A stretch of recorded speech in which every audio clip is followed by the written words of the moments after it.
Hello everyone, आज हम लोग पढ़ेंगे कंसंट्रेशन पार्ट 2, जिसमें हम लोग अदर कंसंट्रेशन टर्म्स के बारे में पढ़ेंगे और जिसमें हमारा सबसे पहला कंसंट्रेशन टर्म है mole fraction. Mole fraction basically होता क्या है? अगर जैसे मैं बात करूं सॉल्यूशन की, तो सॉल्यूशन में दो कंपोनेंट होते हैं। एक होता है आपका सॉल्यूट और दूसरा होता है आपका सॉल्वेंट। लेकिन इसका मतलब ये नहीं कि सॉल्यूशन सिर्फ दो कंपोनेंट से मिलकर बना होता है, वो तीन कंपोनेंट से भी मिलके बन सकता है, लेकिन उसमें सॉल्यूट ज्यादा हो सकते हैं। अगर तीन कंपोनेंट है तो दो सॉल्यूट होगा और सॉल्वेंट क्या होगा? एक। सॉल्वेंट हमेशा एक रहेगा, इस चीज का ध्यान रखना, ठीक है। सपोज मैंने यहाँ पर एक कंपोनेंट लिया, कंपोनेंट ए, और दूसरा कंपोनेंट लिया, component B. Let us assume कि जो ए कंपोनेंट है उसका मोल कितना है 1 और जो बी कंपोनेंट है उसका मोल कितना है 3। तो अगर मैं आपसे पूछूं ए कंपोनेंट का कितना मोल फ्रैक्शन है, ए कंपोनेंट के मोल का कितना फ्रैक्शन है, तो ए कंपोनेंट का मोल कितना आ रहा है 1, टोटल मोल कितना आ रहा है 1 + 3 4।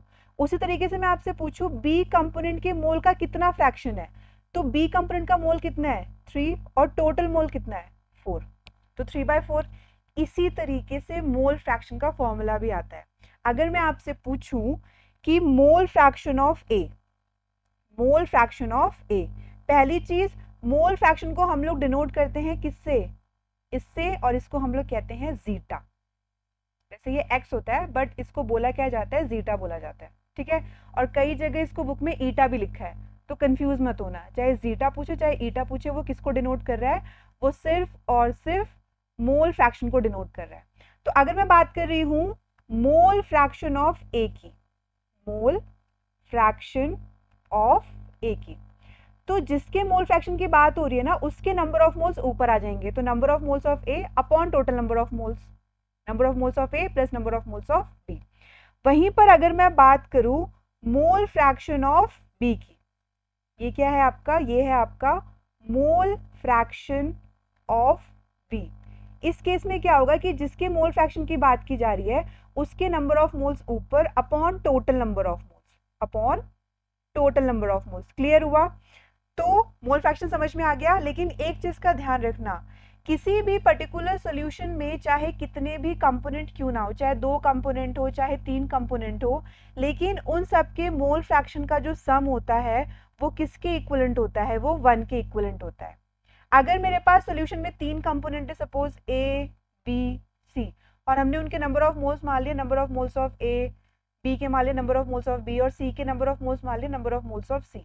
और अगर मैं आपसे पूछूं मोल फ्रैक्शन ऑफ ए, तो वो क्या हो जाएगा? Number of moles of A upon number of moles of A plus number of moles of B plus number of moles of C.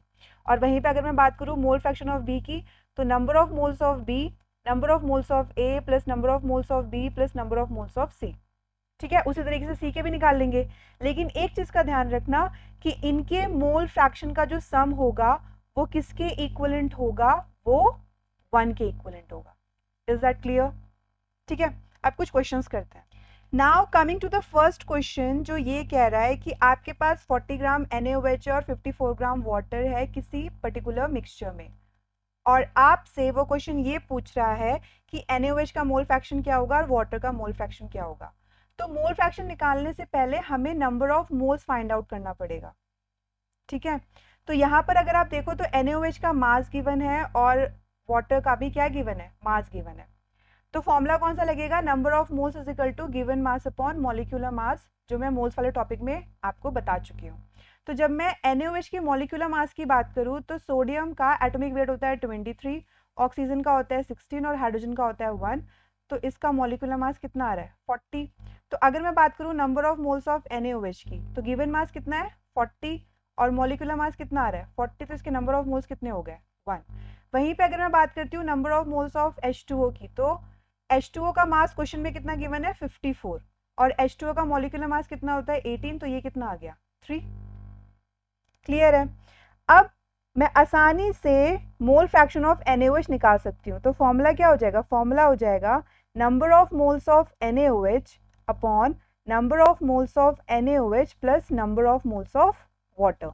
NaOH के नंबर ऑफ मोल्स कितने आ रहे हैं? 1, और ये 1, और वाटर के 3, तो ये आ जाएगा 1/4 विच इज इक्विवेलेंट टू 0.25। उसी तरीके से अगर मैं बात करती हूँ मोल फ्रैक्शन ऑफ H2O की। तो number of moles of water, number of moles of water plus number of moles of NaOH। तो वाटर के नंबर ऑफ मोल्स कितने हैं 3 और NaOH का 1, तो ये आ जाएगा 3/4 विच इज इक्वल टू 0.75।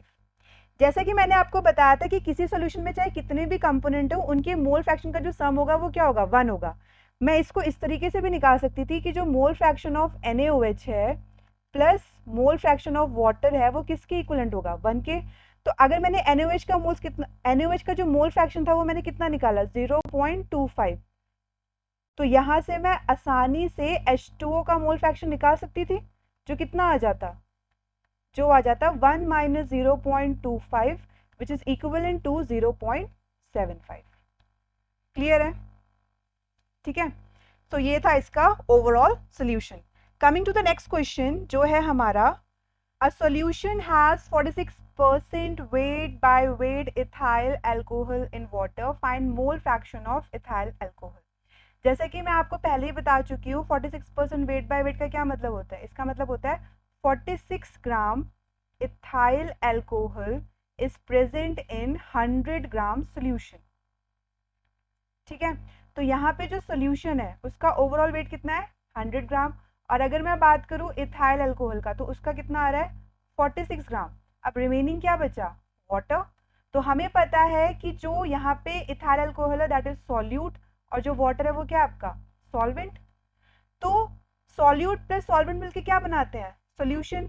तो यहाँ से 100 माइनस 46 ये किसका मास आ जाएगा वाटर का। अब मैं नंबर ऑफ मोल्स निकाल सकती हूँ, तो number of moles of ethyl alcohol कैसे निकालेंगे गिवन मास अपॉन मॉलिक्यूलर मास से, लेकिन उससे पहले हमें इथाइल एल्कोहल का मॉलिक्यूलर मास फाइंड आउट करना पड़ेगा।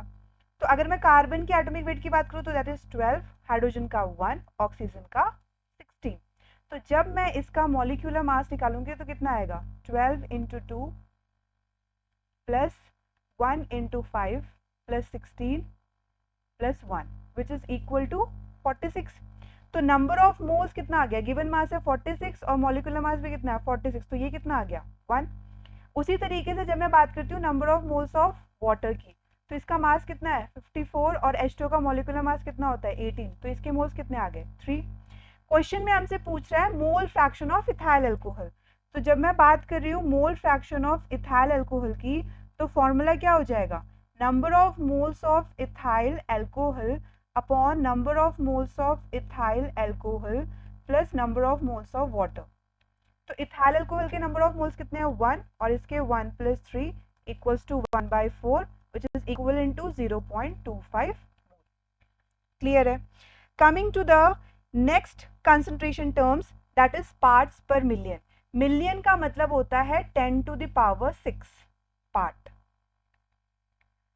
मतलब 10 to the power 6 पार्ट में कितना पार्ट किसका सॉल्यूट का है, कितना पार्ट सॉल्यूट का है। फॉर एग्जाम्पल अगर जैसे मैं एक एग्जाम्पल कंसिडर करूं शुगर 2 ppm इन सॉल्यूशन, इसका मतलब ये है कि जो 2 ग्राम शुगर है वो किस में प्रेजेंट है 10 to the power 6 gram of solution में।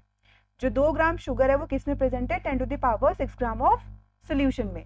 तो इसका जो फॉर्मूला होता है that is mass of solute upon mass of solution into 10 to the power 6। Clear हुआ? कितना सॉल्यूट प्रेजेंट है 10 to the power 6 पार्ट्स में, ये आपको फाइंड आउट करना है ओवरऑल सोल्यूशन में। क्लियर हुआ? चलो एक क्वेश्चन लेते हैं। अगर मैं क्वेश्चन की बात करूं तो यहाँ पे दे रखा है sea water contains 53 ppm of Na2CO3, find mass of Na2CO3 present in a glass of water. Sea water के पास 53 ppm Na2CO3 है और वो आपसे कह रहा है कि आपको Na2CO3 का मास फाइंड आउट करना है इन अ ग्लास ऑफ वाटर में। तो एक चीज का ध्यान रखना, यहाँ पे जो आपका ग्लास ऑफ वाटर है उसका वॉल्यूम नहीं गिवन है। इतना अंडरस्टूड है कि जो 1 ग्लास ऑफ वाटर होता है, जो 1 ग्लास ऑफ वाटर होता है उसका वॉल्यूम कितना होता है, उसका वॉल्यूम होता है 250 ml। And as we all know कि जो डेंसिटी होती है वाटर की वो कितनी होती है 1 ग्राम पर सेंटीमीटर क्यूब, तो हमारा मास कितना हो जाएगा 250 ग्राम। क्लियर है? तो फॉर्मूला क्या होता है, फॉर्मूला होता है ppm equals to mass of solute upon mass of solution into 10 to the power 6। तो ppm कितना दे रखा 53। मास ऑफ सोल्यूट हमें निकालना है, Na2CO3 का हमें मास निकालना है, तो हमने इसको क्या मान लिया x, और मास ऑफ सोल्यूशन कितना आ रहा है 250 gram into 10 to the power 6।